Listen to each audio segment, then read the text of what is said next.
Hello, everyone. Please let me know if my sound is good. We have windy weather all winter. How are you, Windy? Happy to have you here. Uh, Let me know, please, if my sound is okay.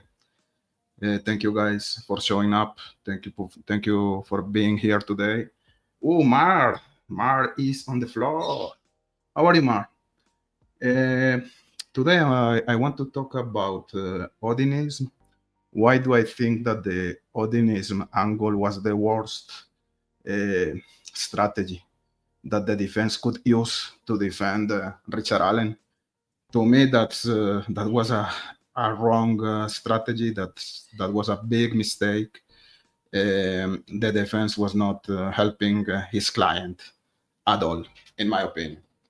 So I'm gonna talk about that. I'm gonna talk about, in the same sense, why do I think that the defense they didn't push the Kegan Kline's uh, angle to defend Richard Allen, which, in my opinion, would be the most successful uh, strategy to obtain at least a not guilty verdict. I know that you're gonna say that the judge was not allowing the third party suspects, stuff like that, but the when you think about the Frank memorandum, it was all about Odinism.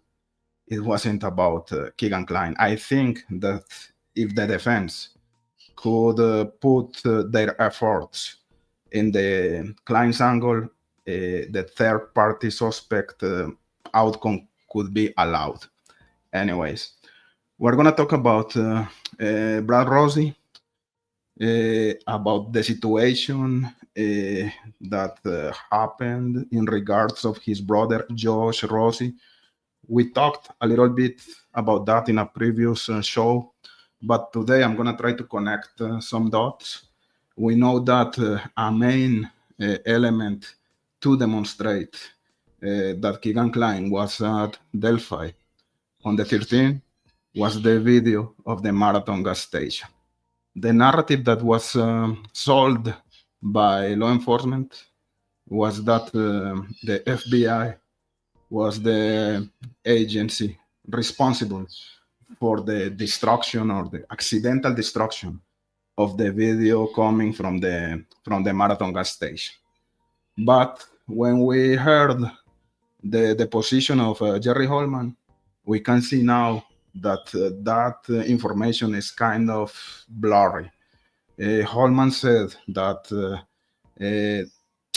Brad Rossi's brother, Josh Rossi, was supposed to collect the video of the marathon gas station that was extracted by the FBI. So at the time, Josh Rossi, the brother of the lawyer Brad Rossi, he was like a trooper, I can say. He was member of the Indiana State Police department. So who was the one responsible for the destruction of the video from the marathon gas station? Was Indiana State Police, Brad Rossi's brother? Was the FBI? There's a lot of finger pointing there, and it's not yet clear for me who is the one responsible for that. But what I find very suspicious is that, and we're gonna play a couple of videos, and then we're gonna try to connect the dots here. But we know that the firm of Brad Rossi, one of the lawyers belonging to that firm, he was representing Kegan Kline. So to me, there's a potential conflict of interest there.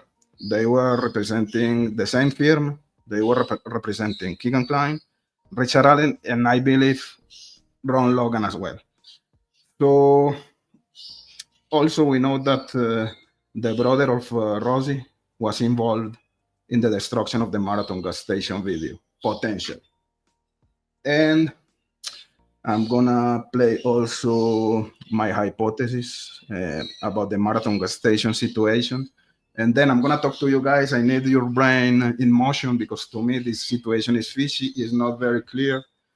Before starting with the video, let me go to the channel for a while, to the chat, sorry.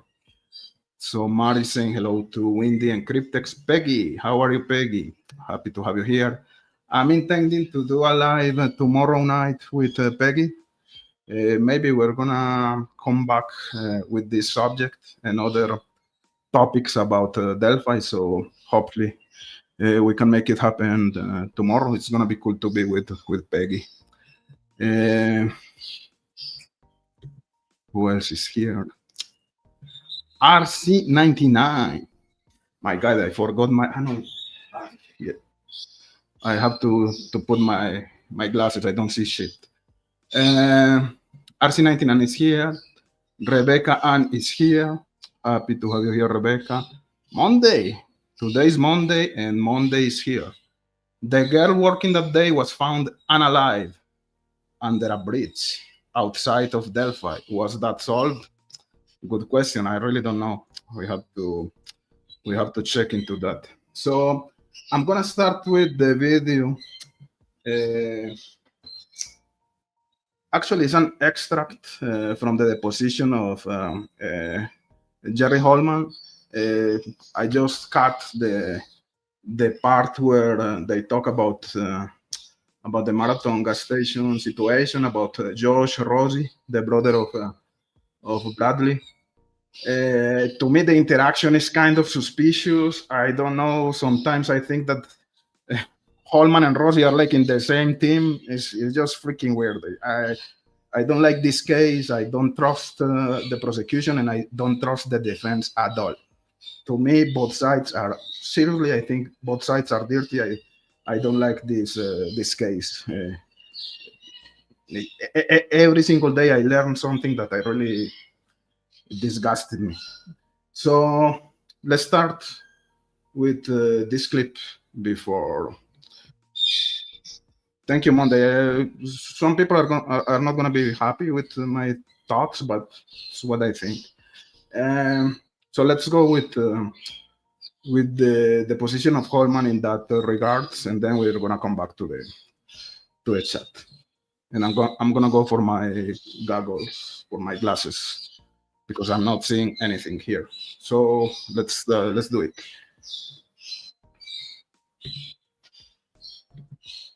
Are there any conflicts between the different agencies about how to proceed with the investigation?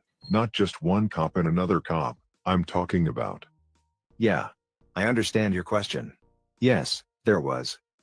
Tell me about those conflicts. At some point later in the investigation, the FBI Rich Davis had retired, Mike Peasley had been reassigned, and we really didn't have anybody. We had a couple of people, but they were in and out, switching. And at that point the FBI would come up and say, hey, we're gonna do this, we need this information, and then in return we'll give you this information. Or we would ask, hey, we need to see your report on this or that. And at some point they weren't giving us the information that we were requesting, and so that caused some issues above. Nothing like you said within the investigative team, but it was brought up in briefings in the chain of command, majors, lieutenant colonel.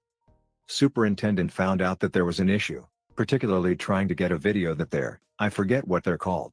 I want to get the acronym right. But anyway, they had a team come up early on and went around and collected all the surveillance video, documented it, gave us a copy. We were looking for one particular, the Mara Mart or Mini Mart here in Delphi, and we did not get that, and then there was some issues with that. So there was some tension. So of course he's talking about the marathon gas station, right? At one point they call it the Mara Mark or the Mini Market or something like that, but we know that they're talking about the marathon gas station, right, at Delphi. Because of the flow of information wasn't what your team wanted it to be between the two entities? Correct. And then there was some finger-pointing issues. Okay. What was the significance of the video from the Mara Mart? Where's the Mara Mart? I'm sorry. Was it Mara Mart or Mini Mart? Prosecutor McClelland? I think it's out by Monocles, isn't it? Yeah, I think so. Oh, I know what you're talking about. That little gas station out there on the right as you go up the hill? The significance? Yeah, What was the significance of that?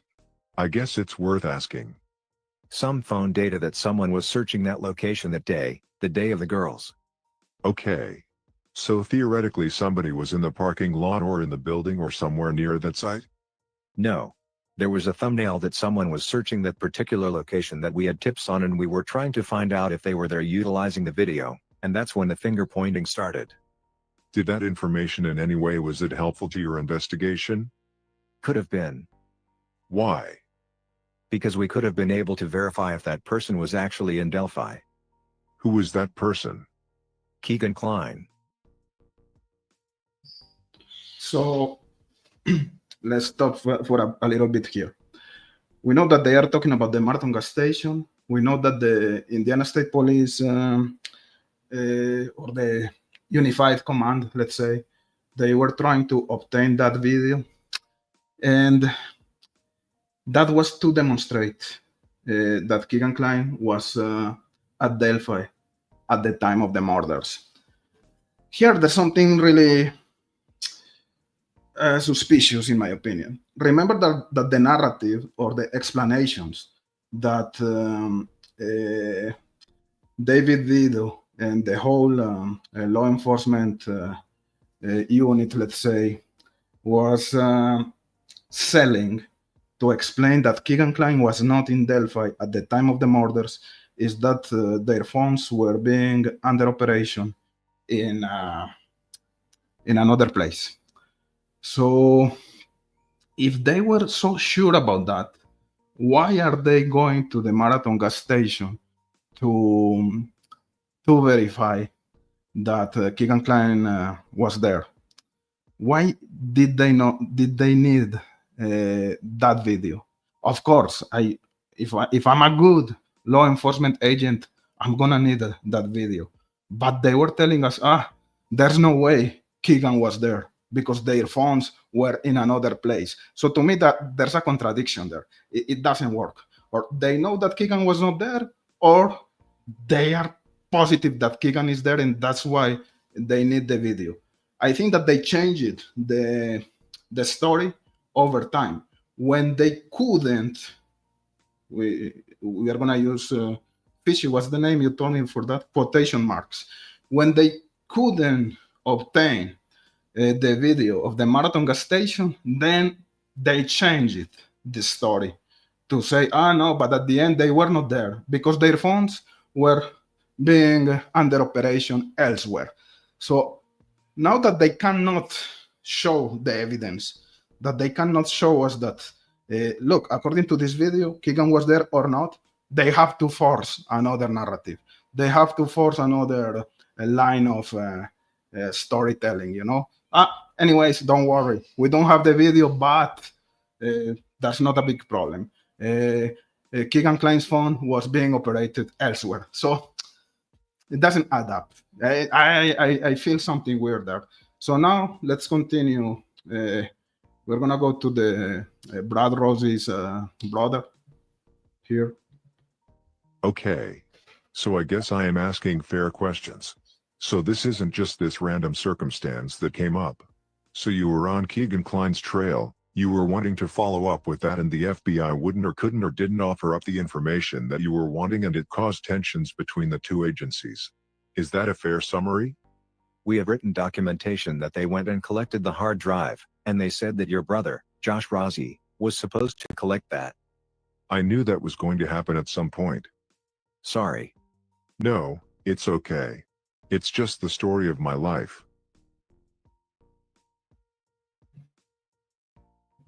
What does it even mean? This is the story of my life. What do you think, guys? It's really weird. So your brother was the one supposed to go there to obtain the video of the Marathon gas station, and he said, I knew this would come at one point. He said, Rosie, I was expecting that statement, of course. So Rosie, he knew that. since forever. He knew that his brother was involved in that shitty situation. And then he said, "Oh, this is the story of my life." What do you mean this is the story of your life? Okay, do you understand, guys, what's going on here? I don't at all. And they look very friendly. Holman saying, "Ah, sorry," and the other guy, "Ah, yeah, this is the story of my life." Remember that at one point I was telling you guys that Kegan Kline is like a fastidious mosquito no one want to talk about. The defense, they don't want to talk about Kegan Kline. They didn't push the Kline's angle at all. Of course, law enforcement, they didn't put Kegan Kline in in the table as one of the main suspects, even if Holman thinks today that he was involved. But they were very friendly in that conversation, and I don't know. And remember, my conclusion is that Kegan Kline, he made a negotiation, and I think that in that negotiation, maybe even the defense, they are aware of that. I don't know, because they don't want to go there, and they are so friendly when they talk about Kegan. It's just weird. Let's come back a little bit in that to hear again what they were saying. And they said that your brother, Josh Rossi, was supposed to collect that. I knew that was going to happen at some point. Sorry. No, it's okay. It's just the story of my life. So they said Josh Rossi was supposed to collect that, but Josh Rossi's role was not going out and collecting video. His role was early on. People would bring phones to him at the command center, and he's a DMRS, certified, so when the superintendent found out they were trying to finger point the state police, and particularly Josh Rossi, that struck a nerve with him, and we thought that was very pertinent to the investigation. And when they said that they weren't the ones that went and got it, that we were, and then that caused some issues. And Superintendent Carter stepped in and took care of those issues. To the best of your knowledge, did he basically tell them you didn't need their assistance anymore? I think you'd have to ask him, but I think his statement was there's no federal nexus in this, please turn over all your information to the state police and we'll take it from there. You would have to ask him what is exact. You didn't have that conversation with the people? No. But he told you what he said? He told me. You're summarizing? And we ended up getting what we believe is all the information that the FBI had. What you wanted? Well, they didn't get that. Okay. Forgive me for being this is getting a little convoluted for me. I know. I understand. So you never did obtain the information that really started this whole conflagration? No. Okay. We attempted to go back, but obviously years later. Okay. I see. So basically he can speak for himself, but he kind of fired the FBI in a way. I mean, they're not working on your case anymore? Well, they shouldn't be. If they aren't giving us information. You're not communicating with any FBI officers about this case? I communicate with them. Occasionally they'll send us tips that they receive, so I'm assuming if they're sending us those tips, that they're not involved in the case. When did this all happen? Just give me a time frame. Right around COVID, so 2021. And they haven't been part of Unified Command since then, I guess, is maybe a better way of putting it? No. And they hadn't been part of Unified Command since Rich Davis retired and Mike Peasley left. I don't know when that was. That would have been 1920, somewhere in there. Were there ever any discussions amongst the Unified Command or extension of the group about concerns about how the FBI handled the investigation when they were initially involved? We had concerns that we weren't getting information. You know, it was like pulling teeth to get a report in their 302s, I think they're called. But there was concerns that we weren't getting information that we needed to help, I guess. But as far as the investigation, I think they did a fine job.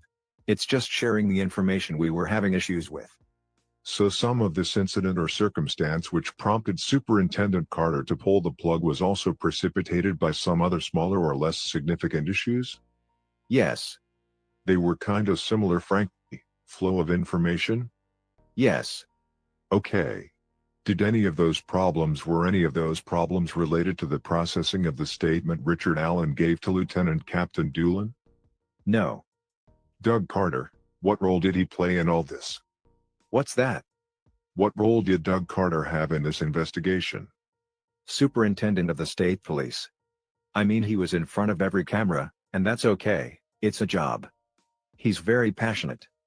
What role did he play in the investigation itself, kind of the nuts and bolts? Zero in the actual investigation. His role as the superintendent to give us the manpower, resources and funding that we need to conduct the investigation. Now he's very passionate. It's not uncommon for him to show up at major crime scenes, officer-involved shootings, anything like that. He's shown up at ones that we've worked, just shows up, hey, what do you need? So it's not uncommon for him, he's very passionate about it. But his role as far as the investigation is zero. He's not an investigator. His role is as the superintendent. He makes sure that the state police is providing the necessary resources, manpower.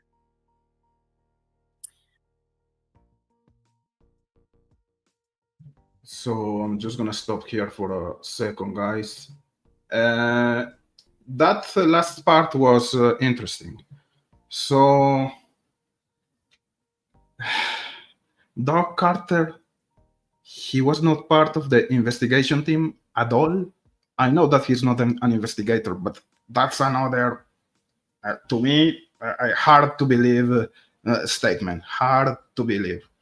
We know that Doc Carter, he went to France to talk to the people in charge of the UBO or the yellow platform. There are a lot of indications pointing to Carter being actually involved in the investigation itself. And he's saying that he was just the one who went to talk to the public.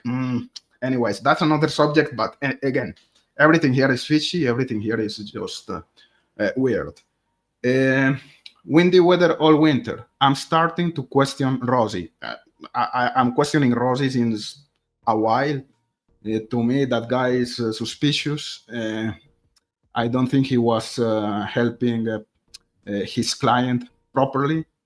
Today, we are talking about that. And we're going to explore more elements about why do I think so. But yeah, again, it's very suspicious. It's very, to me, he didn't push the right strategy on purpose because it was not convenient for him and for his firm to go after Kegan Kline. Topher from Australia, how are you, Topher? Happy to have you here. RC99. The third party is to do with the state saying, trust me, bro. We clear the clients, Logan, the Odinist, when they haven't. I agree. Fishy is here. How are you, Fishy? Mart. Yeah, but it was the Marathon gas station, right? We know that. The clients, you mean? They could have been using burner phones for sure. For sure, of course. That was the ocean of Kegan Kline. He was on his, how can I call that? Comfort zone, you know? Of course, he was using burner phones. Big Fishy. I think he means that his brother is a cop and his defense. It probably happens often. Do you think? That's an interesting thought. Yeah, maybe. Maybe it's the story of my life. But if that happens often, that means that his brother is a mess. Let's say you're right. Let's say, for the sake of the discussion. If that situation comes often during the processes where Brad Rossi is involved, this is a big problem. That means that his brother is just a fucking mess. I'm just extrapolating the scenario according to your comment. Because if his brother is not involved in anything, why? They have to talk about the relationship between his brother and him, one being cop and the another being a lawyer. I don't get it anyways. It's an interesting thought, but I don't understand. And if you're right, again, I think his brother is a fucking mess for sure. And in this case, this is a messy situation. if he was the one in charge of collecting the video, right? I don't know. Moonwind. How are you, Moonwind? I have concerns over Rosie. Always have his family were outside court, interviewed by Mota. I didn't know that, but what does it mean? I don't know. I'm trying to read between the lines. Why do you think that's concerning? Maybe it is, but I don't see it right now. I don't see it. Anna Lisette, how are you, Anna? Happy to have you here, of course, as usual. Possibly Kegan Kline became an informant. Yeah, I think so. I think that this is a huge probability for sure. For FBI, someone in the legal profession said federal needs for information can cause state-level defense information to be blocked. Yeah, I think that's a likely scenario. I agree with you. Anna, someone with legal knowledge said the defense in this trial appeared to be hindered due to federal law enforcement requiring that some information not be used. I know nothing about these things. Okay. Fishy, remember Rosie stood up to God that he went against her and got Kathy Allen and her mom out of the courtroom? I think Rosie is a good guy. I don't. I think he's a shark. He's a good lawyer when he needs to be a good lawyer. But in this case, I think there's a conflict of interest, and he didn't use the correct strategy to defend Richard Allen, knowing that was a strategy that is gonna fail. No one is gonna buy that strategy, even if that's the right angle of this case. Let's say, for the sake of the conversation, that the Odinism situation was correct, that Brad Holder and Patrick Westphal, they killed the girls in a ritualistic scenario, whatever. Let's say that happened. No one is gonna buy that. Not a single juror. They are gonna think, oh, we are not in the 90s today, guys. I think that the Odinism angle is just unlikely, is far-fetched. There are interesting elements there, but it's far-fetched. But just for the sake of the discussion, if that's what happened, no one is gonna buy it. Let's say if I find on the street $1 million, I'm not gonna go to talk to my mom. Hey, mommy, I found $1 million on the street. She's not gonna buy that shit because no one is gonna buy it, even if it's truth. You know what I mean? So you should use a more convincing strategy. Hey, mom, I went to the bank. I made a loan to buy a house, so I have $1 million. Oh, she's maybe gonna buy that. But if I'm telling her, hey, I found $1 million on the street, are you crazy? Are you stupid? You know, so he was not working properly for his client, in my opinion, again. And we were going with additional comments soon. We're going to go there. RC99. Baldwin said he was ready to give up until Rosie told him not to. Fishy, he was very upset with how Richard Allen was housed, but I'm going to listen with open mind. Shay Watson is here. How are you, Shay? Happy to have you here. Hello, Miranda. Happy to have you here. I hope you're feeling better. If I remember properly, you had a surgery in your brain, I think. So apparently everything is going good, going well right now. So happy to have you here, and hopefully you're feeling better. Anna, I think the defense thought they would likely win at trial. I don't know. I don't think so. People are not stupid. Jurors are not stupid. So if you go with that strategy, you're gonna lose. Come on. Then the confessions, and they didn't know how to overcome that. And the judge didn't allow what they tried to prepare. Moonwind. It means defense were allegedly threatened. So why was his family there on day of verdict? I don't know what's the source of that information, Moonwind. His family was threatened. I don't know. I don't know what is that coming from. So if you have a source, we can discuss. Anna, without the confessions, I think the defense would have won. Was the original plan to have a little drama? Defense wins, and everybody can say, we tried. Participation trophy. Yeah, of course, the confessions are, to me, the main element for the conviction. Because remember that even the juror that was interviewed by the murder sheet, she said that the bullet was not a factor for the conviction. So for sure, one of the main elements was the confession, and we all know that those confessions are just questionable. I agree with you. Vinlanders are more of a gang than a religion. Yeah, but they were not selling the story of if they were a gang. They were selling the story of they were a cult, and that's a bad strategy again. Yes, I agree with you, 100% fishy, but that's not the way the defense was picturing or portraying the Odinists. When we hear about Odinist, the runes, the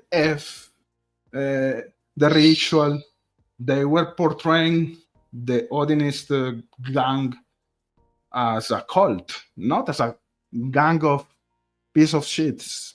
You know what I mean? I don't know if you get my point. Moonwind. Seems like defense backed off. Who made that decision and why? RC99.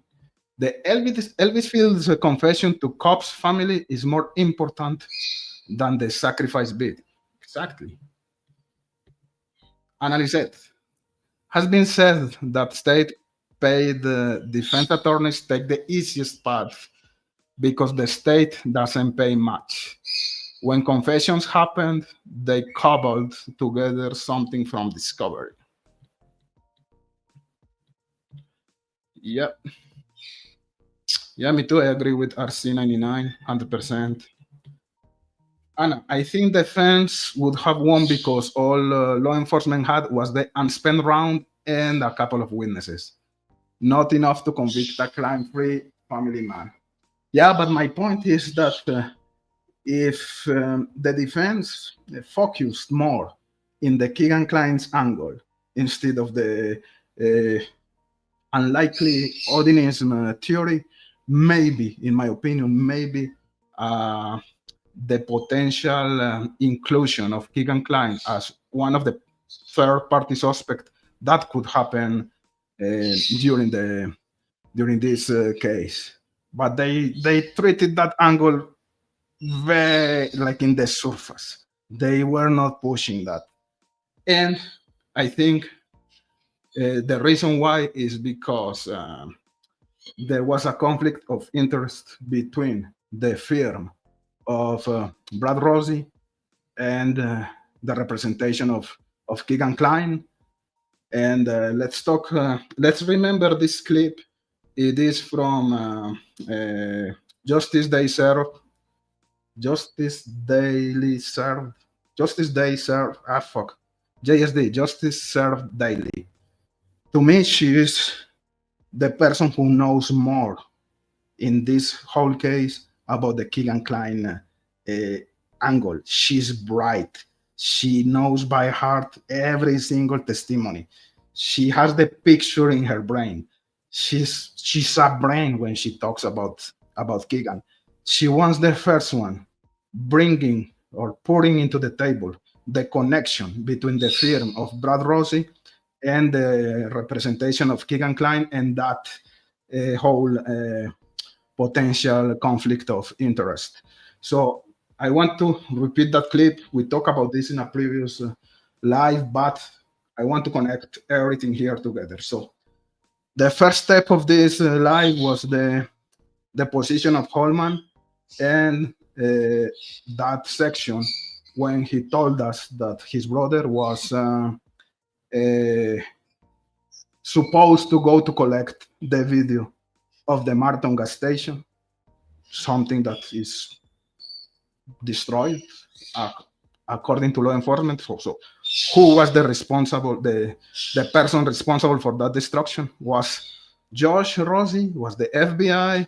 They are finger pointing one to each other. So in that aspect, Brad Rossi is involved, just because he's his brother, and just because his brother is involved in a messy situation in regards of Kegan Kline, who is one of the main actors in the Richard Allen's case, and Richard Allen is the one being represented by Rossi. So let's continue.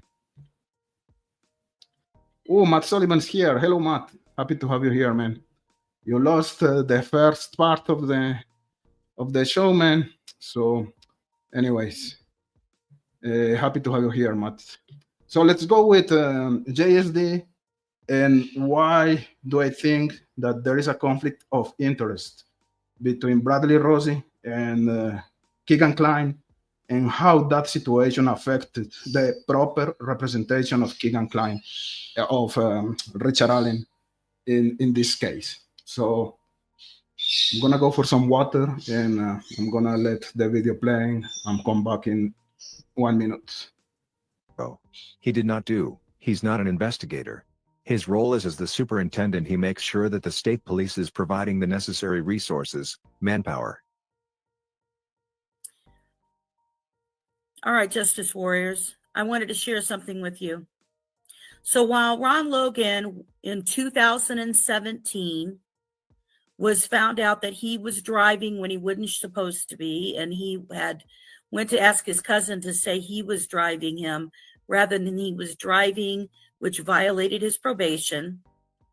And he went to court in front of Judge Curtis Fouts. This is April 3rd, 2017 hearing that I'm showing. And at the time, Ron Logan's attorney was Andrew Akey. Well, so he's gonna talk about Andrew Akey again. Justice served daily. She's the one with the knowledge. He's the right source when we talk about Kegan Kline and the whole situation surrounding Kegan, Anthony Shots, the connection with the murders. You have to follow this girl. She's really bright. For real. When Kegan Kline was arrested, his attorney, from when he first got arrested in 2020, which was in August when he first got arrested, all the way up until he was sentenced, which was not till the end of 2022, Andrew Akey was Kegan Kline's attorney as well. So what does that mean?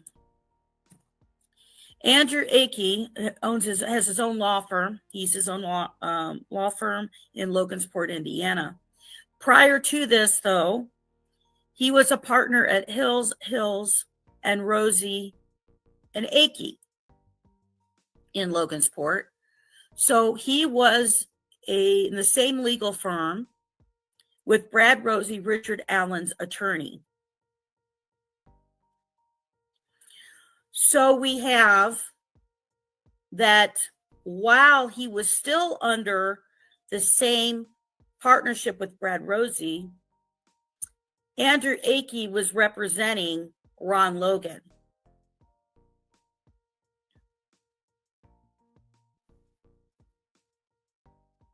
Now, so that's really interesting. The associates of Brad Rossi were representing Ron Logan and Kegan Kline. The main actors in this case, the most likely persons to be responsible for this crime, are there, and they are being represented by an associate of Bradley Rossi. It's interesting that Bradley Rossi, he didn't push the Ron Logan angle, he didn't push the Kegan Kline's angle. He pushed the unlikely or the hard to buy theory or strategy related to the Odinism. So it's fishy. It's really fishy. Ron Logan, Kegan Kline, being represented by his associate, he didn't push that narrative. He didn't use that strategy, which is easy to sell to a juror or to a jury or to a judge. He decided to go with the Odinism theory. Ron Logan went into jail in April of 2017. So Reese Davis, who was at the Newcastle facility, right, the Newcastle prison, jail, private operated, where Kegan Kline was moved to quietly. News didn't cover it. I covered that, wondering why news never covered that after his appeal, and he was waiting for his appeal, he gets moved over to this facility.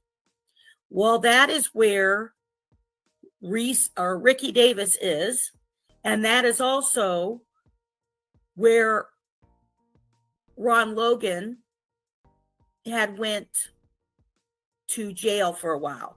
Now, he didn't serve out his whole term because they let him go home. But Ricky Davis is basically saying that Ron Logan goes in there in April of 2017 and turns around a few weeks later in May of 2017 and tells Ricky Davis, I committed this murder and here's all the details for it. Now, they are no longer Aki and Rose. And remember that Ricky Davis in 2017, he had the information about the box cutter being used as the murder weapon. That was a boomerang that came back to law enforcement during the process because they were using the box cutter weapon as the one being used during the murders to put more doubt against Richard Allen. But actually, according to Rishi Davis, we know about the box cutter being the murder weapon potentially on 2017. And that was a confession made to him by Ron Logan. Are no longer under the same firm. But obviously they know each other very well to be legal partners together in there. A little interesting, I'll put it that way, that Richard Allen's attorney was partners with Ron Logan's attorney and Kegan Kline's attorney for two guys who were under the same firm together.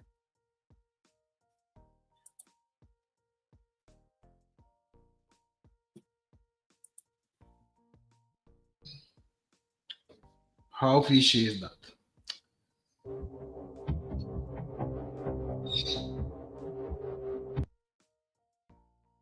So that was the second part of the show today. We're gonna go to the third part, and to me, the three parts connect, and to me there's a clear indication that there's a conflict of interest when we talk about Bradley Rossi and the way he represented Richard Allen It's very interesting and very suspicious that his brother is involved in the destruction of the video from the Marathon gas station, which could be the proof to demonstrate that Kegan Kline was in Delphi at the time of the murders. This is very far-fetched and or not really. This is a theory I'm gonna put there on the table, but I don't trust lawyers. Lawyers are dirty, and I don't trust the investigators and the lawyers from the prosecution, but I don't trust at all the lawyers from the defense. To me, they are all in the same bucket, a dirty bucket. What if Rosie was helping his associate to release or to not to involve Kegan Kline in the murders, and he asked him to accidentally destroy the video of the Marathon gas station? Seriously, for me, that's not impossible. I know a lot of you are not gonna like that, but it's really weird. It's really weird. His associate was representing Kegan Kline, and his brother was the one supposed to collect the video of the Marathon gas station, and the freaking video that could demonstrate the guilt of Kegan Kline is just destroyed by his brother potentially. So I don't know. Now let's go with the third part of the. Before going to the third part, let me go to the comments. I'm gonna scroll down. RC99. Baldwin and Rosie never worked together before. It was like a midfield that has two brand new players together. Yeah, but when you have two great players, I know that is not the ideal condition, but they are gonna adapt soon one to each other in the field. So yes and not, you know. Critical True Crime, how are you? Happy to have you here. Anna, it is risky for anyone to try to define religions or beliefs. Big mistake. Some things are too wild for average people to believe. Exactly. They were not allowed to use anything as a defense. Ghoul didn't give them an inch. Yeah, because they didn't try hard when they were talking about Logan and Kegan. They were in the surface, and we know that. When you have to prepare 196 frank memorandums about Odinist, your brain is in the Odinist. Your effort is in the Odinist angle. You don't care about the others. You don't care about Kline. You don't care about Logan because they were being represented by your associate. Moonwind, who persuaded Baldwin to go with that angle, even though it has some merit, and stay away from Kegan Kline? Yeah, exactly. Who? Rosie, of course. You have the answer there. I think. I think you understood my point perfectly, Moonwind. Great comment. Great comment. True Earn. Also, this case is a lot to parse, though. No cellmate. Defense were absolutely allowed to bring up Kegan Kline and Ron Logan, but they chose not to. It's framed as though they were not allowed to talk because of some of the scuzzy people covering. Your avatar name is Noe's cellmate, so you were with Noe in prison. Does it mean that you are Kegan? We have Kegan Kline in the chat, guys, potentially. So Kegan, if you want to call, feel free. Matt Sullivan again, cool, man. If Kegan Kline was a federal informant, that could explain a lot. 100%. 100%. The defense were allowed to bring up Kegan Kline and Ron Logan. They didn't. Wait, they did it, but like they didn't even try, you know? Like, we have this, and they didn't care too much. They were concentrated, focused. on the Odinism angle. Why is it framed like they were not allowed to round these parts? And I said, a gang is a group of people who have common activities. A religion is a group who has common spiritual activities, similar, and either one can become a cult. I agree. Shay is saying hello to Matt. Hey, Matt, come on, man. When are you going to be here with us on the show? RC99, Gold said, unless they can be placed at the crime scene, they cannot come in. Yeah, but I think they could use more intelligence, more efforts, more resources to try to put Kegan Kline at Delphi using witnesses, going to talk to Trexler, going to talk. So if in your mind, okay, you have three theories, Logan, Kegan, Odinist. What is the most likely possibility here? Kegan Kline. Okay, let's talk to the people surrounding Kegan Kline. Let's go to talk to Travis Trexler. Let's go to talk with Kegan's parents. Let's go to, and they're gonna find some relevant information that potentially could place Kegan Kline at Delphi. But they were not working on that at all. Their efforts were in another place. You know that. Windy weather all winter. Ron Logan's phone was pinging in the crime scene area. Yeah, near to the crime scene area. Yeah, that's correct. Charles Lee Ray. Cryptes is covering them both right now. He's giving the reason the defense didn't bring them up. Analyst said, if Richard Allen was a lone wolf, did the crime, went home and told no one, then no one would have information about the crime for Rizzy Davis to learn.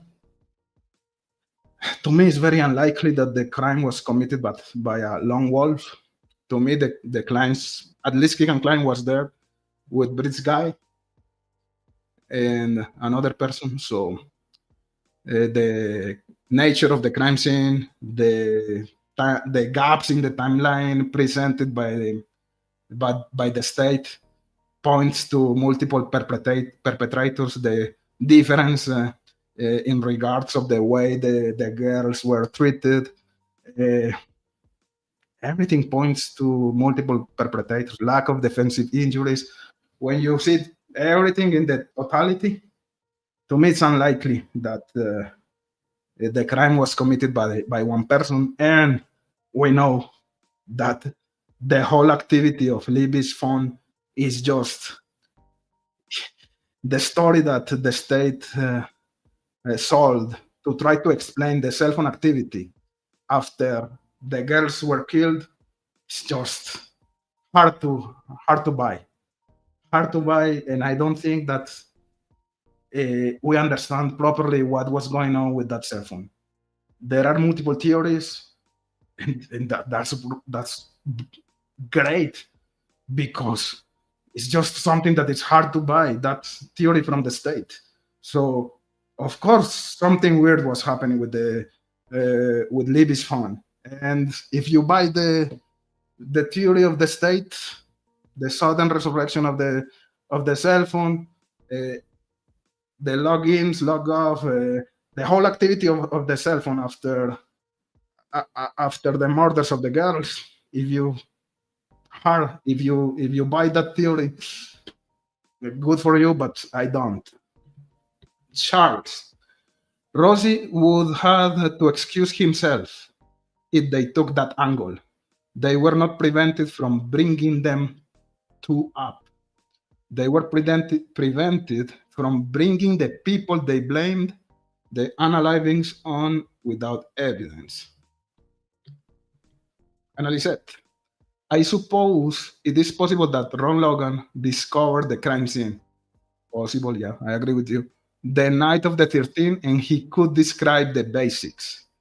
But how is gonna Ron Logan be able to describe the injuries being made by the use of a box cutter. Did he move evidence, clothing to creek, for instance? I don't know. I don't know, but also the whole Ron Logan's angle is still not closed in my opinion. Conflict of interest for sure. It's clear. It's clear. And I said, in my state, I believe the attorney issue is a conflict of interest. But are there special circumstances for state paid attorneys? Good point. I don't know. But even under those special circumstances, you shouldn't be part of that. You know what I mean? It's like it's not the right thing to do. Seriously. So they were barring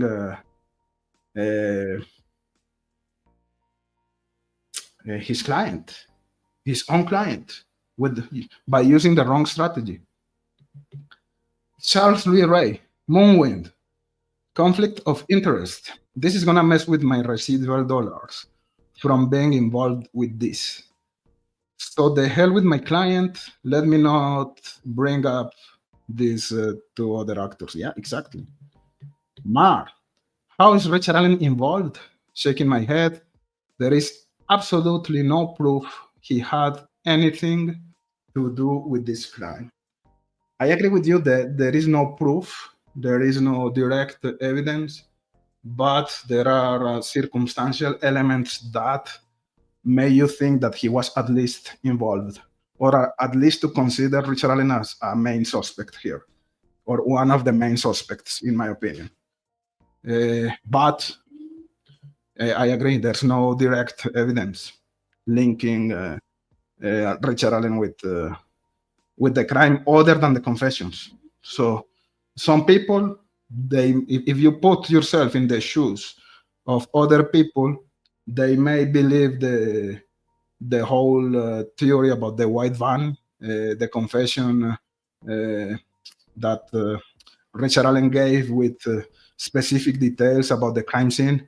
I don't consider that as the proof that he was involved, because again, in my opinion, the confessions are just questionable. I wouldn't discard that Monica Walla was feeding Richard Allen with information about the crime, but I can understand that some people just believe that just because of the confessions, he did it. I can understand those persons, even if I disagree with them. What is their law office? Which county? Miranda. It really stinks. There were not more cameras in Delphi to pick up who was around that day. Yeah, great. Great comment, Miranda. I agree with you. Analyset. Mar. Good guess is that Richard Allen was in fact cleared in 2017. Then his tip sheet was resurrected like the phone. Huh? There's a lot of resurrections here. Richard Allen resurrected after being cleared. How funny is that? And the phone resurrected after being dead. How funny is that? A lot of resurrections. This is the case of the resurrections. Even some content creators that said, I stopped here. I'm not gonna talk about the case anymore. They resurrected and they are doing more content today. So the case of the resurrections, that's great. Miranda, sorry, I cannot remember, but does anyone know why it took police so long to arrest Kegan? This is one of the $1 million questions, Miranda. And as Analyset was saying in the chat, one big possibility is that he was an informant or an informer for law enforcement. Other theory is that, in my opinion, not as solid as Richard Allen, as Kegan Kline being an informant. Let's say if law enforcement were positive about Kegan Kline being involved in the crimes, but they didn't have the information at the time, the proof, the evidence. Maybe Kegan was under monitoring. He was being under monitoring for law enforcement to try to gather additional information about Delphi. And let's say, at the end, we couldn't connect Kegan with the crime, so let's arrest him for CSAM at least. I don't know. Those are the two explanations I can give you. He was an informant, an informer, or he was under monitoring by law enforcement. Mar, Anna had to be, but I still see no connection. Analyze it. Sounds like they all believed if only they could match the spend round, they could make an arrest. When they got a sort of match, they jumped on it. Yeah. Yeah, 100%. Yeah, everything is for the outside. I agree with you. Shay Watson, I always been confused by clothes in the creek. Why were they there? Not in hopes to be carried away. So why? I think that the question is not why were clothes on the creek, but let's say if Libby was crossing the creek, she could drop the clothes because she was running or something like that. The question is why the searchers, they were not able to see the clothes on the 13th. The clothes were there in the creek, allegedly. Why those clothes were not spotted by anyone? I don't know. Yeah, I think that's a big possibility. Maybe a federal informant. I agree. They were allowed to bring up Kegan Kline and Ron Logan 100%. They didn't. They did it, but again, on the surface. There is the things they couldn't bring up, granted in full. Exactly. You repeated my answer, Anna. Exactly. Why were they not seen on the 13th? Yeah, exactly. We were connected with the same answer. 100%.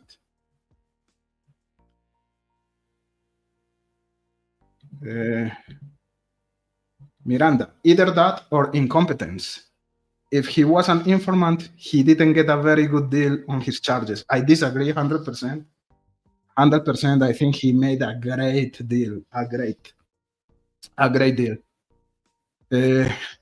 If someone is gonna charge you with the death sentence or with life in prison or 155 years behind bars, and they tell you, hey, now let's do a negotiation here.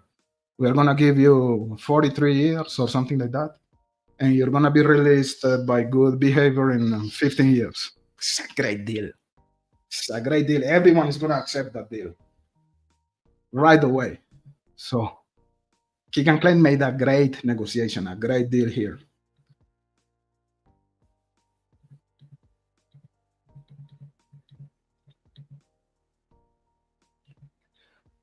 Anna, a legal expert said federal investigations can block information needed by defense at the state level. Good point.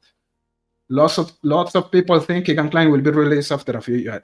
Me, that's my belief, 100%. According to Mar, this guy was Ron Logan. Could be Ron Logan. Could be Ron Logan.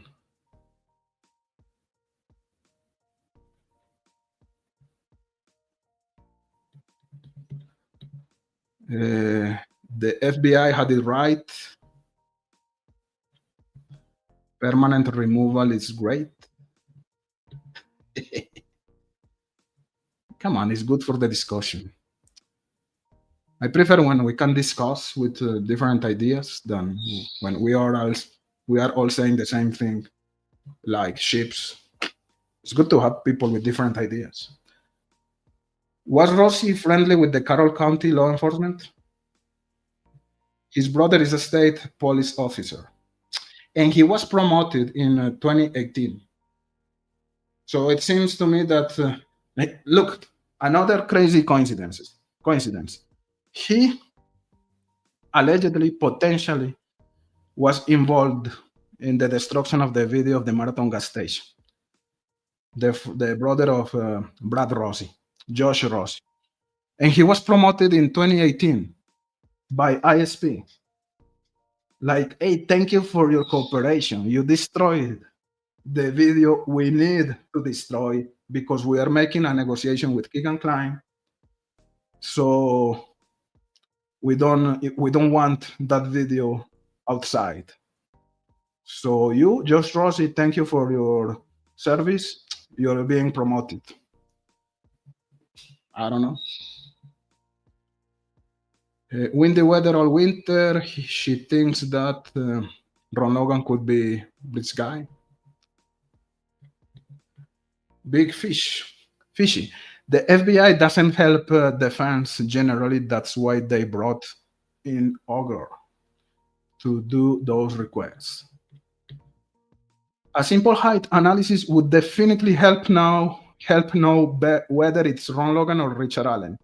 City cops fucked it all up. Okay, I agree with you. But why the defense, they didn't do that analysis? If I'm defending my client, I guess that's something I would do right away. I'm gonna pay an expert. According to the information that I don't remember who gave us, that type of analysis is about $10,000. I think the defense, they had the resources to do that type of analysis. So again, that's just another element, another proof of how how incompetent the defense attorneys were in this case. They were the worst enemies of Richard Allen, for real. I don't trust the defense lawyers, especially Rosie.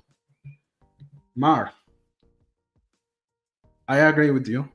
Just because he said he was at the trials doesn't make him guilty. I agree. She's saying not to me. I'm gonna block you, Mar. I'm gonna block you forever. Just kidding, you know.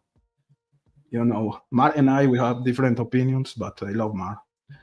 The Anthony Shots appeal came almost 5 years after the murders. What the fuck were they doing in the time before that? The Anthony Shots appeal? What do you mean the Anthony Shots appeal? I don't get it. Appeal? I don't know. What are you talking about? Okay, All Eyes, how are you? Happy to have you here. According to All Eyes, Josh Rossi was never supposed to collect the marathon video. FBI was. Holman said the FBI pointed the finger at Josh Rossi in his deposition, but that was a lie. Probably to obscure why Carter kicked FBI out. I understand your point, but how do you know it's a lie? I don't know. How do you know? Could be a lie, but, and we know that Holman is a liar, and he lies under oath, but going to a deposition to say that Josh Rossi was the one supposed to collect the video, and his brother, Brad Rossi, not saying anything, I think that Brad Rossi would be prepared for that type of statement. And he said, I saw it coming. I saw that statement coming, that my brother was involved in that situation. Why he didn't say anything about that, if that was a lie? I think it's maybe because there's something there. Seriously. If I'm Brad Rossi, I'm conducting the interrogation, against or to Jerry Holman, and Holman tells me, "Hey, you know, your brother was involved in the destruction of the Marathon gas station. He was the one who was supposed to collect the video." And Brad Ross is just gonna stay like that. And the only thing he said was, "I was expecting that statement, and this is the story of my life." Like, to me, he accepted that this is maybe correct. Seriously, that's how I read between the lines when I read the deposition. If that was a lie, Brad Rossi would say something different, but he was just like accepting the situation there. Annalise said, "I could see Ron Logan pouring clothes in the creek. What if there was undoing? What if Logan was covered with her clothes, though undressed? What if Libby was covered with her clothes?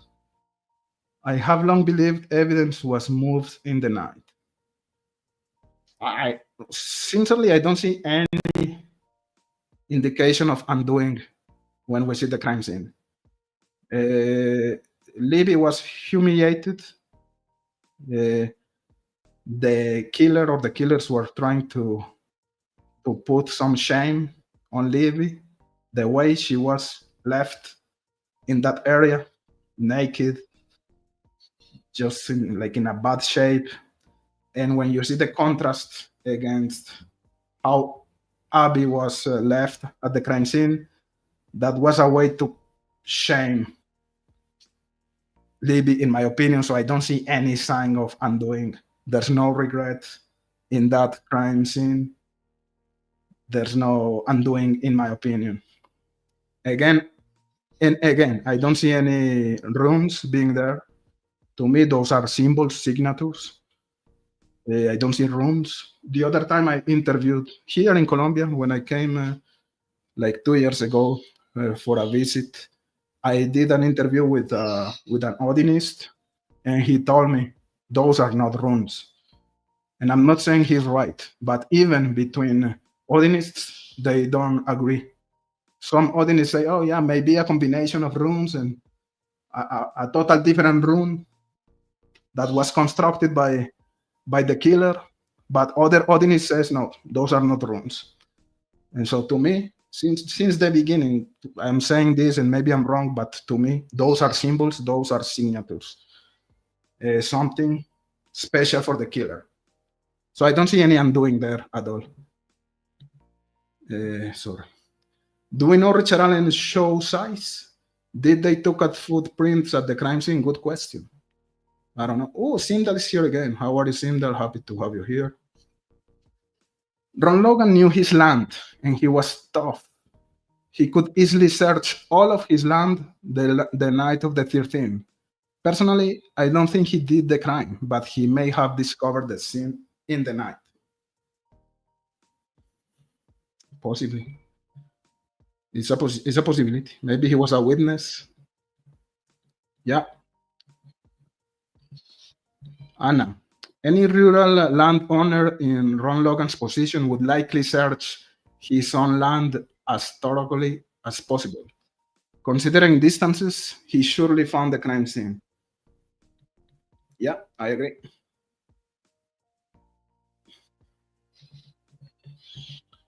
Richard Allen would have smaller feet with unique footprints. Yeah, I don't know. I don't know the shoe size at all. But it's a good question. It's a good question. No. I don't buy that, Blue. They had money to do other stuff. How much money did they spend to go to Texas to obtain the picture of the picture that is mimicking the crime scene situation? They spent a lot of money to go there. So I don't buy that they didn't have a single coin to perform a height analysis of the bridge guy. I don't buy it. It's not like it's gonna cost $1 million. It's $10,000. It's nothing, even if they were limited in resources. They spend money in other shit that was not as important, in my opinion, to prove the innocence, or at least to create more reasonable doubt for Richard Allen. Chester.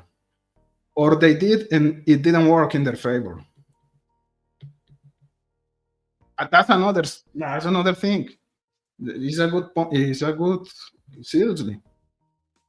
Exactly. And that goes for both sides. The geofencing data, I think it was not in the favor of the prosecution. So they didn't bring, or they blocked the possibility of having the geofencing data as part of the process. But again, could be the same thing for the defense. If they did a high analysis, and that the outcome was that the bridge guy was a short guy, let's keep it like that. We don't need that. It's gonna be worse. It's a good point. It's a good point. Seriously. It would make sense that Richard Allen was actually cleared in 2017, yeah. As we were telling before, a resurrection.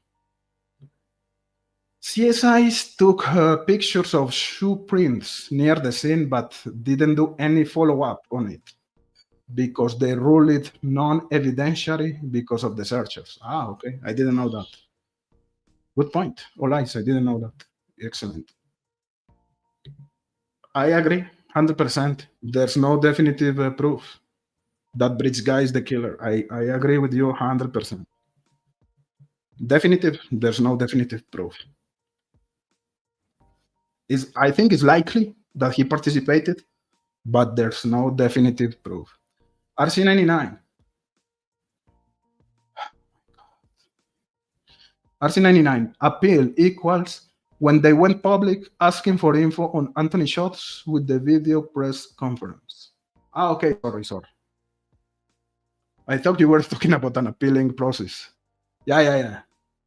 Thank you for the clarification. Fishy, I mean, his brother's a big boy. He can stand up for himself. Rosie is not going to feel the need to do that. When someone is telling you that the disappearance of the Marathon gas station, something that could prove the involvement of Kegan Kline, that his brother is involved in the destruction of that evidence during the case of your client, of Richard Allen, and Brad Rosie, he's not gonna feel the need to talk about that. Come on, guys, seriously. How many times was Libby stabbed versus Abby?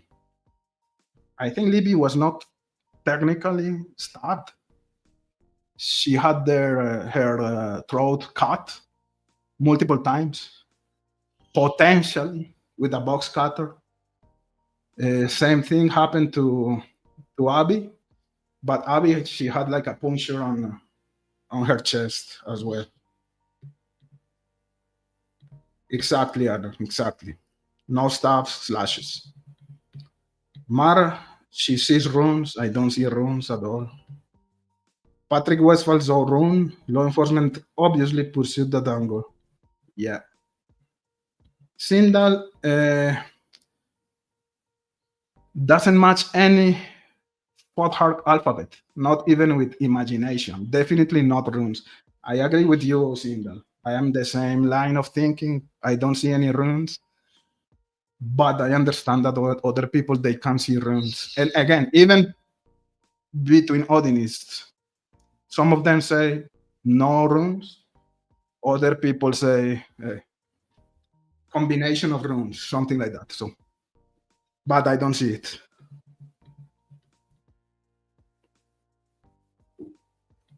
That's a good point. She allowed them to pay for experts and then ruled that those experts couldn't testify. But the F3, to me, the likely, I think the explanation made by the by the crime scene expert, let's say Cecil. I believe that this is the situation, that this is the hand of Libby being put on the tree. I think that explanation was correct. Seemed that the FBI would be salivating if this was the case. They love the white supremacist boogeyman. I agree. No, we agree in that sense, Mar. Those were symbols.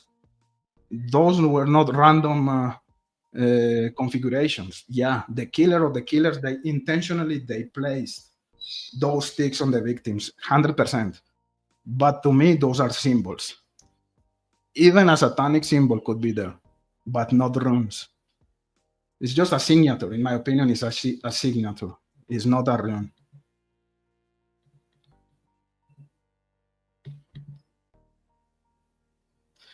Annali said, there may be communication with the sticks, but I don't see runes.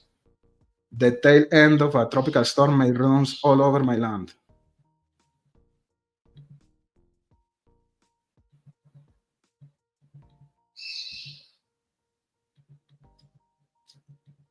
Just scrolling down here, guys. It was the FBI who was responsible.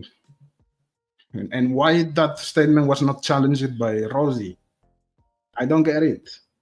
Okay, if it was the FBI, why is Holman pouring some dirt against Josh Rosie in front of his brother, Brad Rosie, during a deposition? It's because they know something, both of them, for sure. Especially when Brad Rosie, he doesn't answer to Holman. He just said, "Oh, it's the story of my life. I saw that statement coming." Come on, guys. We were not born yesterday at all. At all.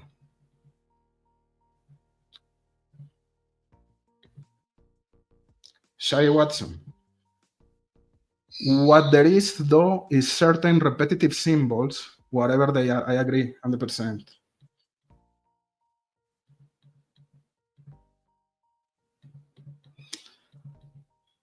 Okay, I'm gonna go with the third part of the show. So first part was Rosie conducting the interrogation to Holman during that deposition, where Holman talks about Josh Rosie being involved in that collection of the Marathon gas station video.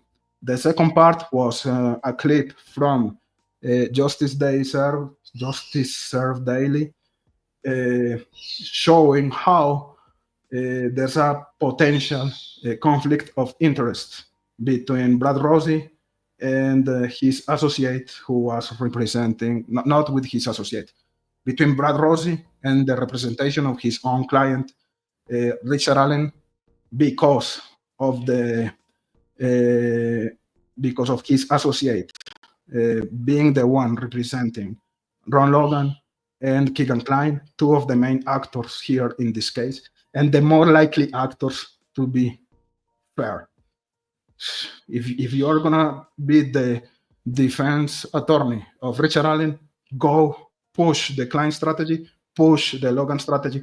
Don't push something that a juror is not gonna buy. Today we're not in the times of the satanic panic, so they knew that a normal juror is not gonna buy that theory. Never.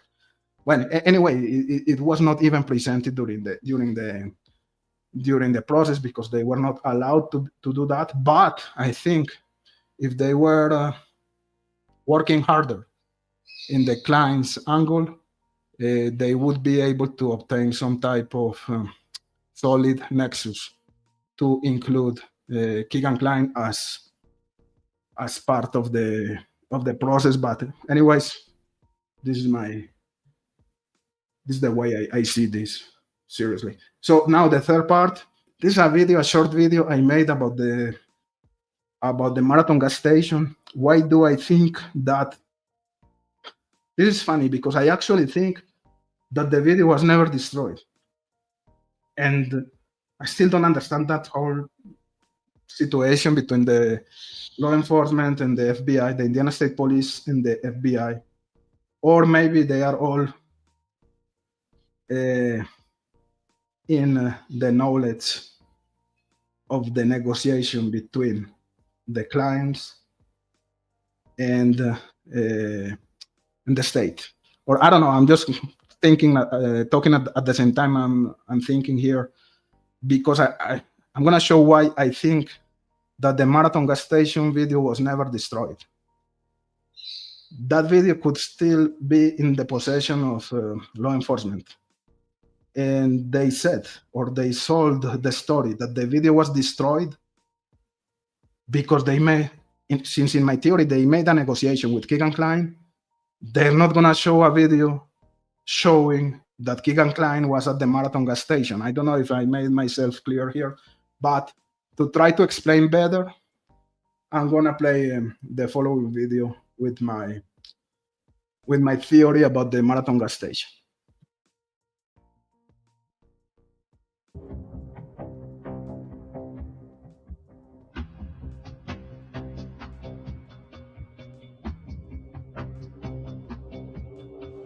Hello guys, how are you? Cryptex here. Today we're gonna talk about the Marathon gas station security video, and I want to share that theory with you guys. The story that we know about that security video is that Kegan Kline, he was looking for the address of the Marathon gas station in Delphi the day of the murders. What law enforcement told us later is that they accidentally destroyed that video, right?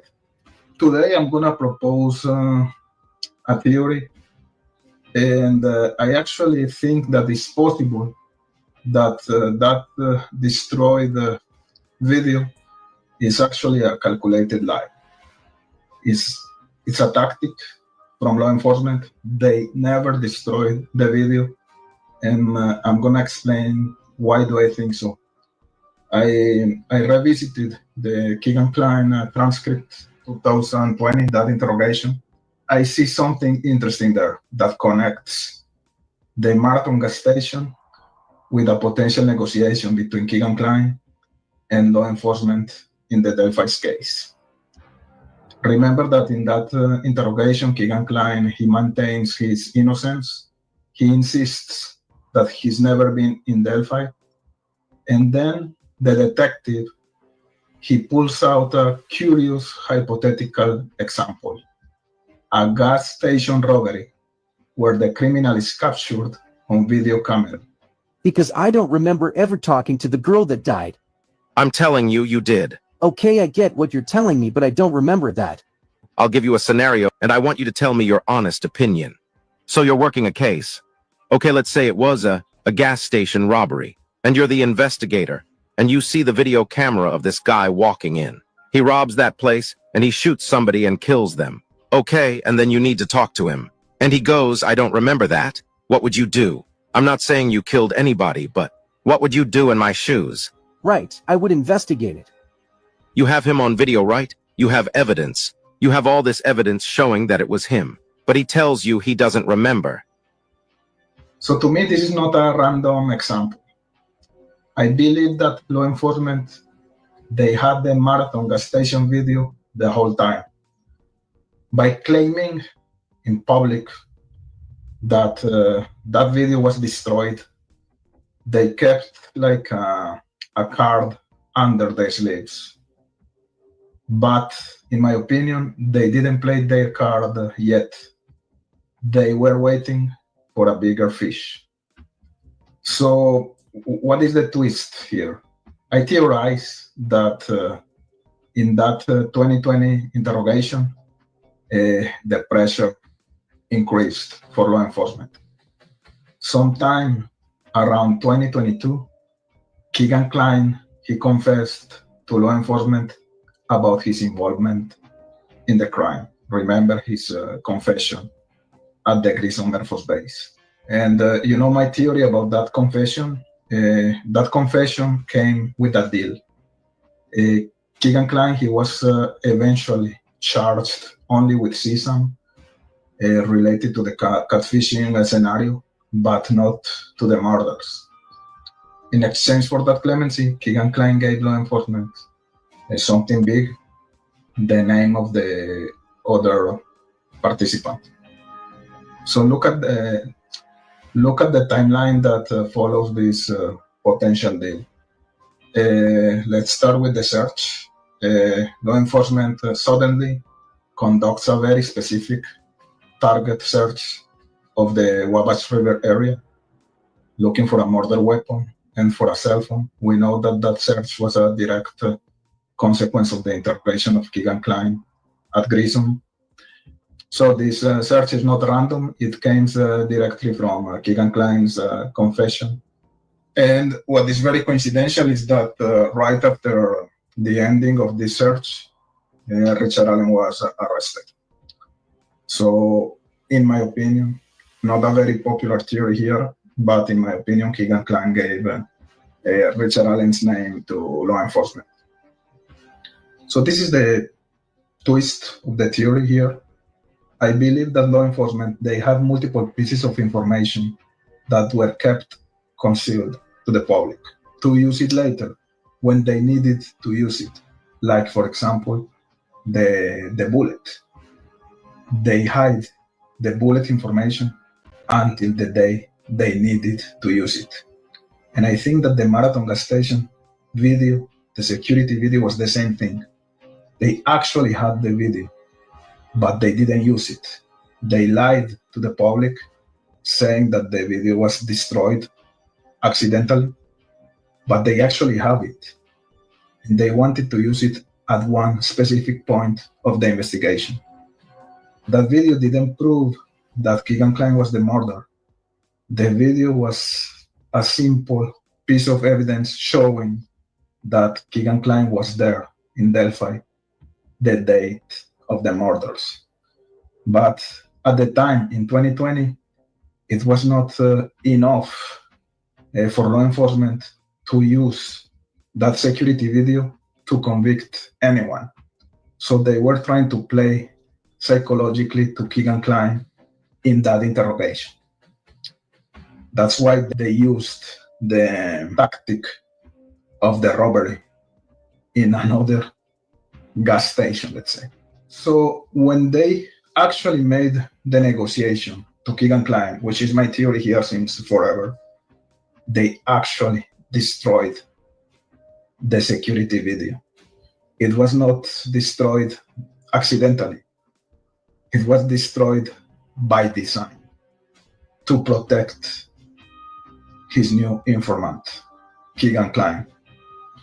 So in this theory, I propose that law enforcement, they sacrificed the ability to charge Kegan Kline for the murders of Abby and Libby, but they had to do that to be able to secure the arrest of the main suspect here, at least for law enforcement, who is Richard Allen. It is a dark negotiation, it is a dark compromise, but I think this is the most likely situation here. So let me know in the comment section, what do you think about this?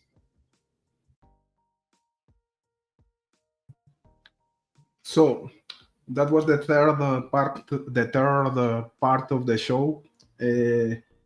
My hypothesis about the whole situation with the Marathon gas station video, to me, is very specific. It's very particular. It's very interesting that during the interrogation to Kegan Kline in 2020, law enforcement is showing him a metaphor about a robbery at a gas station.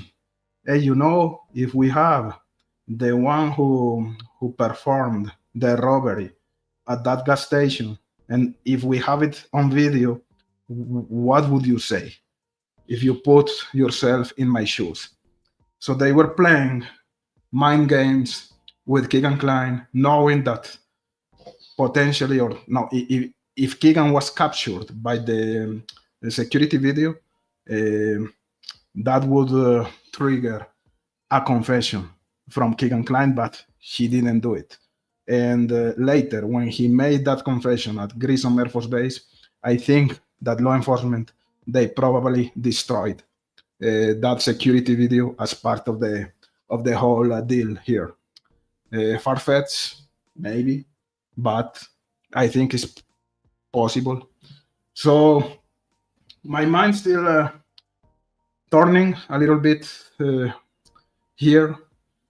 I don't really understand fully what is the situation with Josh Rossi and why Brad Rossi didn't care to challenge Jerry Holman when he asked him about that. It's just weird. It's very weird.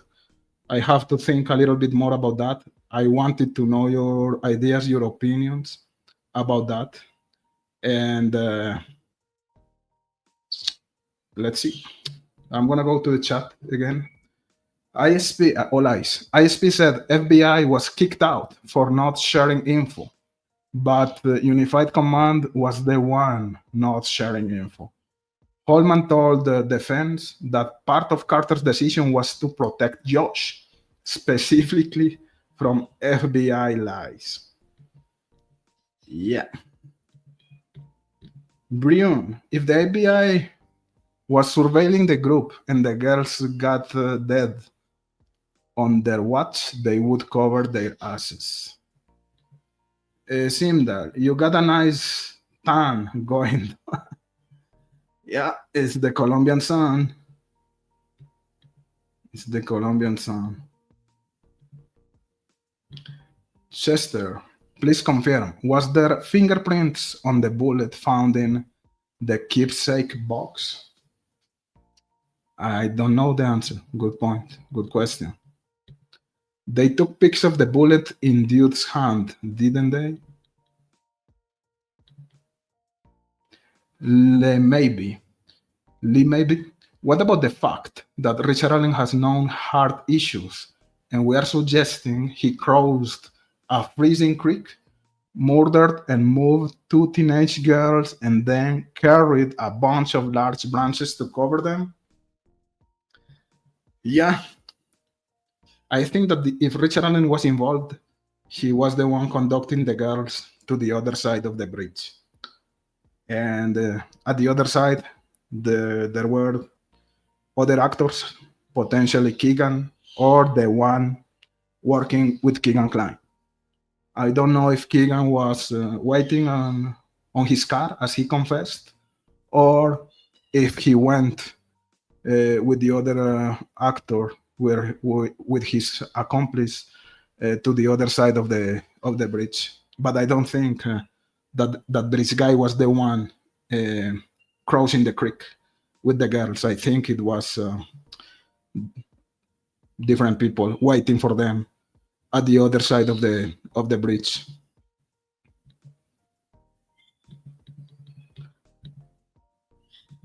Yeah, I think that's an unlikely scenario. I agree with you guys.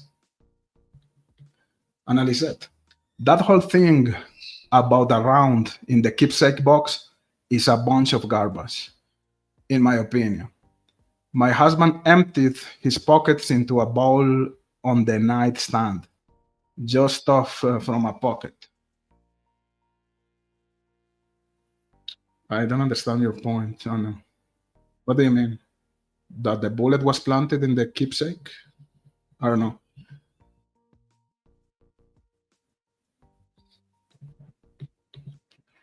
Scrolling down here. There is no proof that a gun was used in this crime. In my opinion, they claim a bunch of nonsense. Yeah, I agree with you.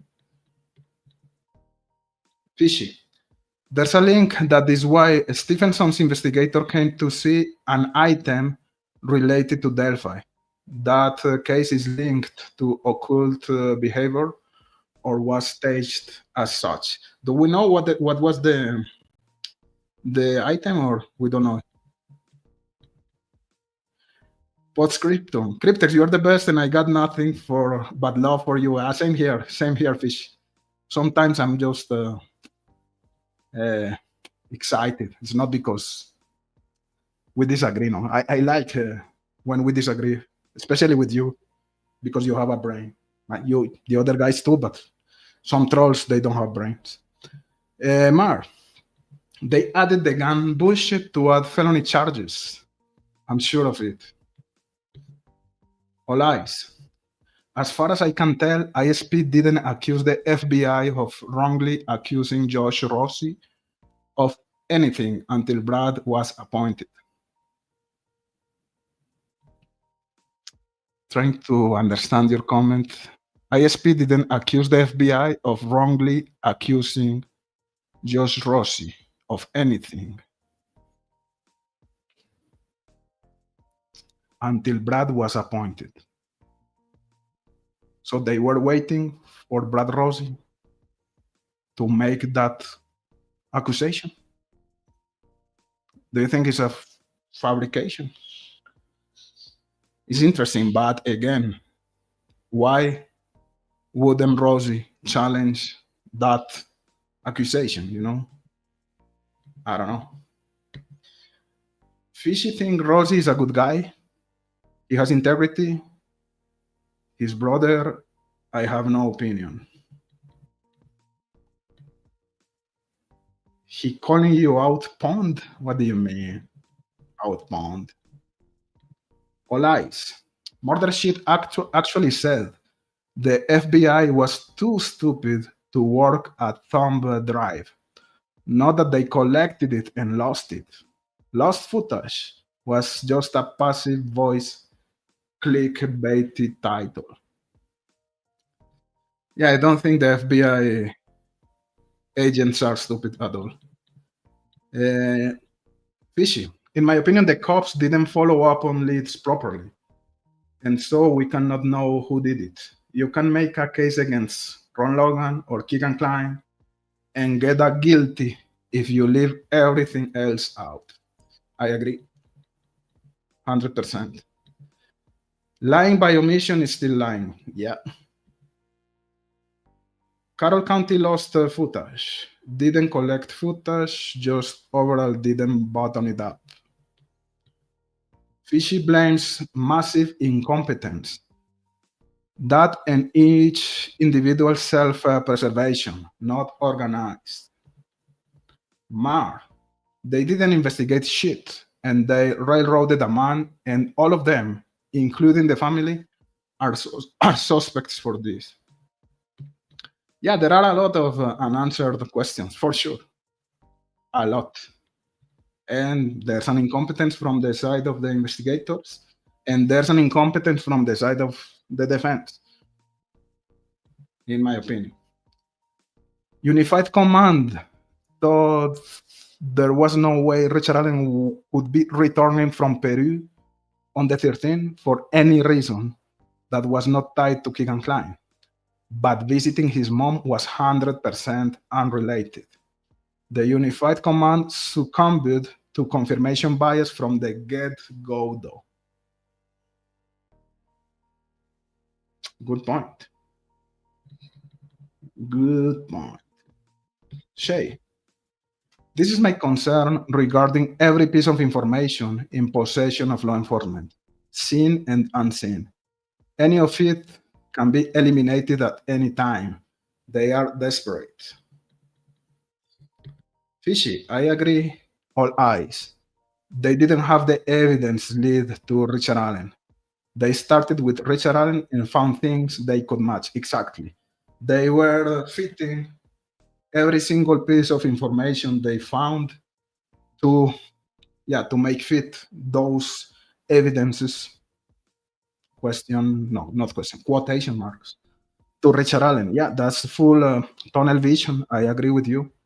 And we know that there are major gaps in the state story. Just the whole Brad Weber situation, the arrival timing at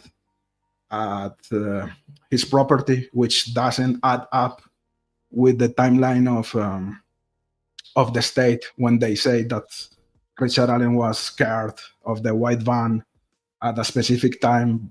The timing, there's a major gap there. The whole situation with the cell phone activity is too forced. It's too forced. So again, all of these elements to me points to multiple actors, and I agree with you. There's no direct evidence connecting Richard Allen to the crime at all. Only the confessions, which are questionable again. Analyze it. Bottom line for me is that the defense didn't have good access to their client.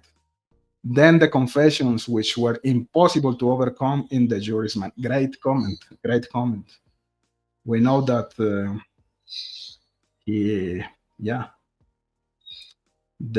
his lawyers, they didn't have the way to access his client properly. That's a great point, Anna.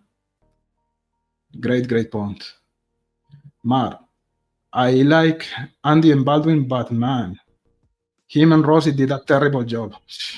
At least we can agree with that. 100%. 100%. Terrible job. All eyes. Seems like they jumped the gun, assuming Richard Allen was their nexus for Kegan Kline, but he clearly was not. I think Holman believes the bullet was equal fingerprint. Holman is a liar. He lied under oath, and there's proof for that. So there was a lot of perjury in this case. Cathy Shank, Jerry Holman, Tony Liggett, perjury. I think that would be the best strategy for the appealing attorneys to overturn the verdict. If they are able to demonstrate perjury, to me, that's the best strategy here. Let's see, I don't know. Analyze it. At the first, with Richard Allen, they wanted him to name others. When he didn't, McClellan raised the charges to him as the sole perpetrator. Or we know that Kegan Kline, in my opinion, made the deal with McClellan. Analyze it. My point about the keepsake box is, so what? Guys empty pockets into boxes and such. Ammo in a box by the bed means nothing unless someone wants to create a story. Okay, I got it. The bullets were not even the same brand. Yeah, what the fuck? Come on. Shay Watson. Simda. We don't carry a purse. Everything goes into the pants. Yeah, but some of us, we carry a purse. Not me, but some of us. Moonwind. Alex was the one who gave a tip.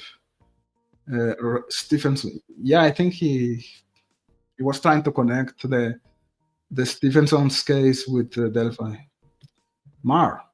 Even in the state's theory, how does Kelsey's hair end up in the victim's hand after crossing the creek? But I think that's explainable, but I don't think it's irrelevant.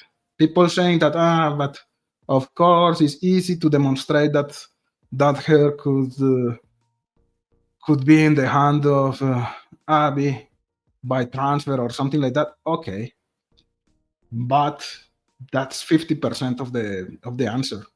We still need to understand the other 50%, and I don't think the other 50% is irrelevant.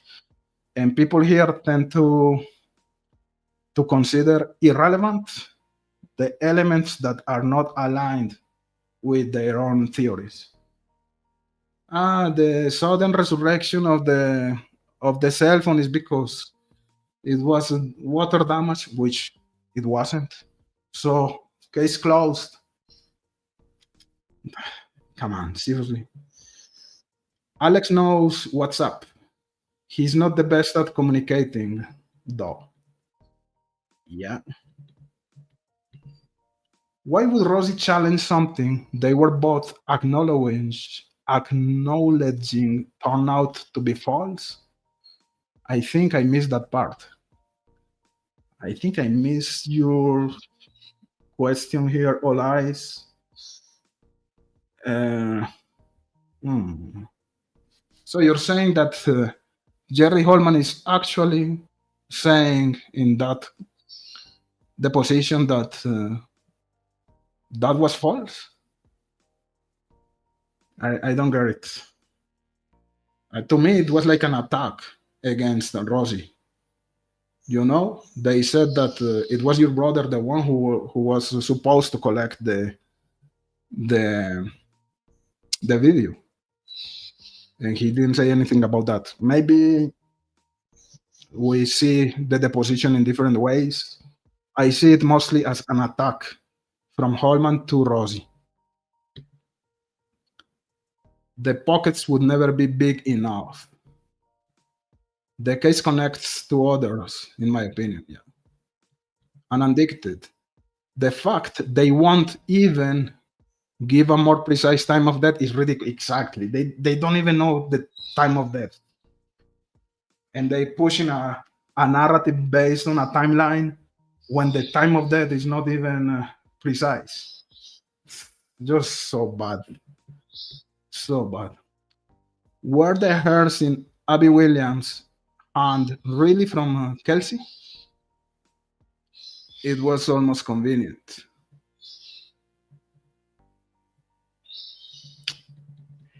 Okay, guys, I think it's almost 2 hours here. I think I'm gonna stop. Thank you all of you for showing up. Please hit the like, guys. I accept members, more members. That's gonna help me to continue making videos. If not, hit the like and share the video on your platforms, whatever. That's gonna help me a lot. It was cool to have you here, guys, and stay in touch for the next one. Let me place your comments in the comment section. I want to know your comments about the topic we discussed today. See you guys. Thanks so much. It was cool.